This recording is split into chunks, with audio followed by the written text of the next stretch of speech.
Matthys Tel or Leroy Sané? That's been the question on plenty of Spurs fans' minds recently. Those are two players that are heavily linked with making a permanent move to Tottenham Hotspur. Bayern Munich are willing to renegotiate with Tottenham for Matthys Tel's departure. The German Giants are willing to demand less than the agreed clause of 50 million pounds, that's 60 million euros, and could lower the asking price to as low as 30 million pounds or 35 million euros. That's according to Florian Plettenberg as well as Christian Falk, two guys that are, very, very well acclaimed journalists in and around Bayern Munich, and as well as the German league, the Bundesliga. But Dave, I mean, I gave my thoughts recently on a video about Matthys Tel. I'm not too sure whether I would actually bring him in on a permanent. I don't necessarily think it was much of a failure of a loan signing, but I also wasn't that impressed to fork over 35 million euros. But would you take Matthys Tel or Leroy Sané, or leave with neither?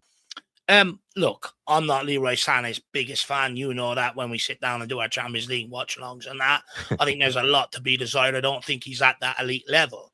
However, if I'm looking at this current Tottenham squad, which probably highlights the state that it's in, I would actually rather take Leroy Sané.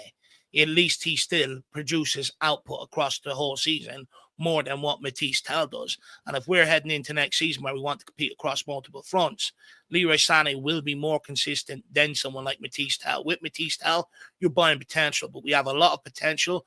But where we're now stepping up a level, we now need to bring in the real deal. And I think Leroy Sané would also open the gates to other top players coming here.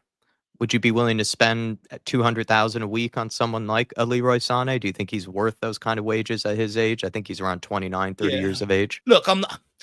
It's a big leap, but at the end of the day, if these are the sort of players that you want to attract, you've got to pay the money. And I think once you start doing that, it opens the door for other players of a similar nature, or even better, to come in the door when they see other players like that to be able to work with. So for me, I think it is worth it.